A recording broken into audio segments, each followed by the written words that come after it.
So this is a big one, a marathon recipe, but everyone's favorite, it's beef Wellington. First up, one of the core ingredients, which is mushroom duxelle. Basically, it's paste made out of button mushrooms. We're gonna fire some butter into our pot here. We're gonna season that butter up a little bit and just wait for it to melt. We're gonna add 2 ingredients, a little bit of chopped shallot and just a little bit of diced garlic. This literally takes about 35 minutes from start to finish, but trust me, it will be worth the effort at the very, very end. So the shallot and garlic is starting to soften. Next thing that's gonna go in is our button mushroom. So again, as I said, just been pulsed through a RoboCoupe or a blender to get this texture. You can chop them by hand if you want. At this stage, we're just gonna add our seasoning. Put a fair bit in, and what that's gonna do, it's gonna start drawing out all the moisture in the mushrooms. And we're gonna mix it every 5 minutes and just let it cook away over that high heat until it's caramelized down, all the liquid's evaporated, and we have that pasty consistency. So you have to treat this Wellington almost like it's a building, and this is essentially our cement. Next stage in the build is our beef. We need to get it browned and chilled as quickly as possible. Get as much salt as possible all over the beef. A smoking hot pan, touch of oil, straight in. That is what we want to hear. Just going to give it its first turn. Lovely brown color all over. All I do is flip it up on top to seal the top, and our beef is browned. This is essentially the insulation. These are crepes. We're going to layer them up and make sure they overlap. We don't want it too thick in any place, but we don't want any gaps either. The next thing is our mushroom duxelle. So as we said, we cooked it out, it's brought down, it's been chilled, finished with a little bit of salt and pepper. So we layer it out.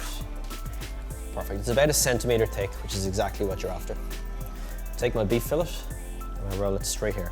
If I use the cling film here, grab it both sides, I just start to roll up first. And you'll see there, just at the bottom, because we've got the length right, the mushroom meets on both sides. And that's key. Into that sausage shape is exactly what we're after. All about using the cling film to tuck in both sides, roll down the middle, and at that point there's enough cling film on there. Cut it, grab my 2 ends, which I pull, and you can start to see the shape appearing, which is what you're after. And I just turn it over on itself into that. It's ready for the fridge. After an hour, we've let it set. This is our roll with our pancake, our duxelle around. So all I'm going to do is take off the cling film on both sides. We want to release the cling film without damaging the actual roll. Ready to go.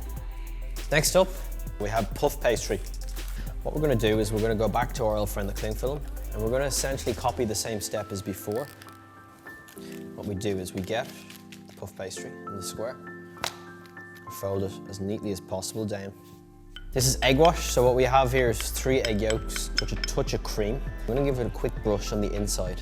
As it cooks, the egg yolk will thicken and it will keep everything held together. And we get our roll. So you can see there, I've gone slightly longer on both sides, very important point with the puff pastry. That means I'll be able to fold it in together. I'm just going to use our cling film again. Just roll it over on itself. And the excess puff pastry, I just fold it in on itself, push it in, and take the cling film. As we did before, we tighten it in, and we just start rolling. Straighten it all up, knife, straight through. Tighten our hands in on both sides, and just roll over. So tuck it in, nice and tight, and it's back to the fridge. We're on to the last stage of our build. So this has spent another hour in that fridge. We're going to roll off that cling film. At this point, we're going to egg wash it. So what I have here is 3 egg yolks, a little bit of cream just to let it out. Using a pastry brush, I'm going to just start making a nice even layer of our egg wash on the pastry. Very, very important at this point that we don't miss any areas, because if we miss somewhere, we won't get that golden brown in a tiny patch. It will become very, very obvious.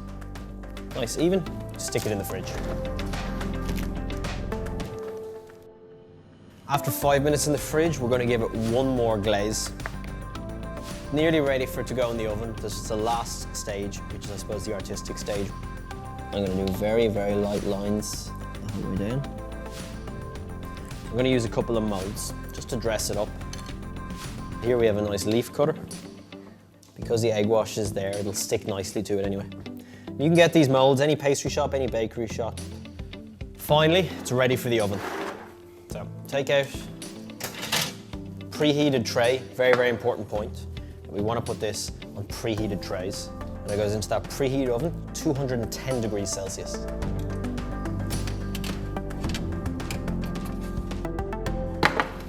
There it is, ready to rest. Between 15, but ideally 20 minutes to rest, and then we can carve. I'm just gonna go right through the middle and find out.